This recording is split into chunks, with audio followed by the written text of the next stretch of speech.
Hey guys, welcome to Island 4. I am changing my hero to PSI. I know I always use the one hero, but PSI is going to be a good option for this particular map.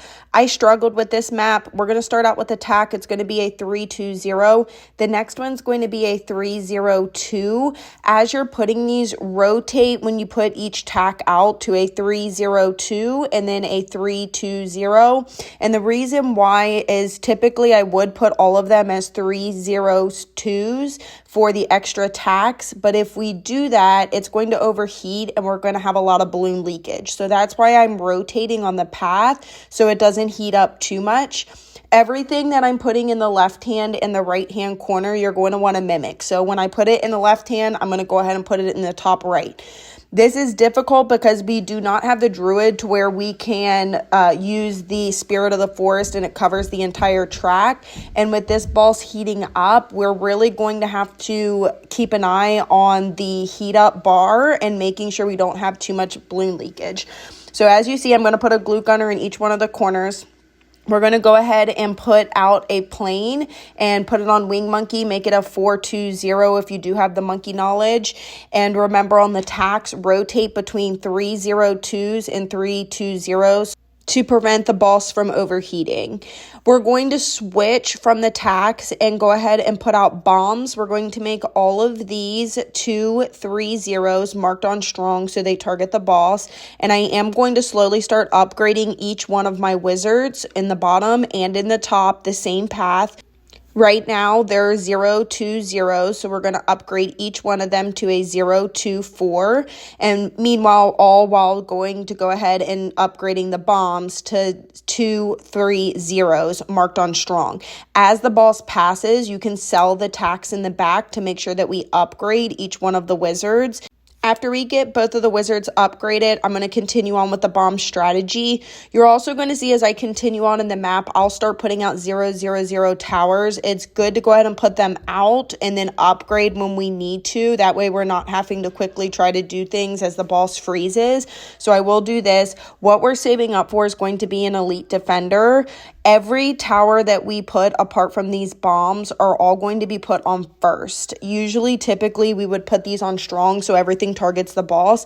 But as this freezes, when it unfreezes, we're going to want each one of the towers to target the balloon so then we don't have the balloon leakage. So your elite defender is going to be marked on first. And I'm also going to end up doing a top path.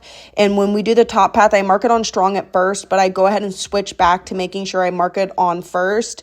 If you don't, you can have the balloons to where they'll leak because as we get further and further along, as the mobs come out, we really want the high tier towers to be able to target as it unfreezes. We will upgrade the glue gunners as well too. We'll slowly start upgrading them. So you first want to get your elite defender, sell the tacks if you need to towards the back, keep the bombs, keep those on strong. And we'll start each of the glue as 0-2-2s and eventually those will upgrade. Remember, everything you do on the bottom, you're going to do towards the top of the corner so it mimics. Once we get that, you'll see me go ahead and place out 2 more wizards. We want more towards the back end. As the boss freezes, we kind of want some defense towards the back end of the exits. So you're going to see me put stuff to where once it freezes and then it unfreezes, all the balloons are going to be more towards the back. So we really kind of want some defense in each one of the exits to kind of get that balloon cleanup, or the boss could push forward. We also need to keep in mind for round 40, when round 40 comes, you're going to start having mobs come out, and then also round 50. So that's why we're slowly upgrading towers towards the left-hand side because they're going to start coming down pretty heavy on the left-hand side straight down and then on the sides as well too. So even though that we're only on round 34 with the boss, with this particular map and the towers that we have, we kind of want to go slow and steady and upgrade towers to make sure that we have the defense, or the boss is just going to keep pushing forward because the mobs are going to come down and the balloons are going to come down. So you really want to work on your entire defense on the entire map. I'm putting this sniper down. This is going to be the top path and it's going to be upgraded all the way. It's going to be a 502. I have it on strong now, but you're going to want to put it on first. I would just leave it on first because as you see the boss freezes here. When it freezes like that, you want, when it unfreezes, every single tower, especially those snipers, to target everything. This is also really important with the hero that we picked, PSI, because it can grab any of the balloons anywhere, and as he upgrades, he can grab stronger and stronger balloons. So when it freezes and unfreezes, he can grab some of the balloons towards the exit. So that's why I went ahead and picked this hero over the one hero I usually typically use. So if you don't have PSI, you can just use any hero, but I personally liked using this hero as I reran this boss over and over again just to help with the balloon cleanup, especially with this boss and freezing all of the towers and having that to where the boss ends up pushing forward. And I ran this several times.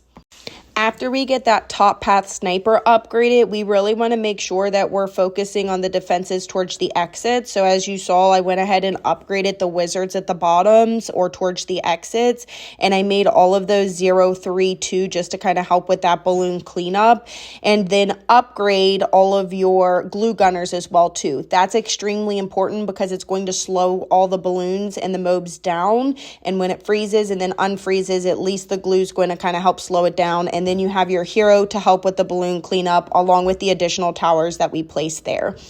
The next strategy that we're going to do is we're going to end up focusing on our boat, and this will end up upgrading eventually to a T5. So we will upgrade this to a 510 or a 520, whichever you prefer.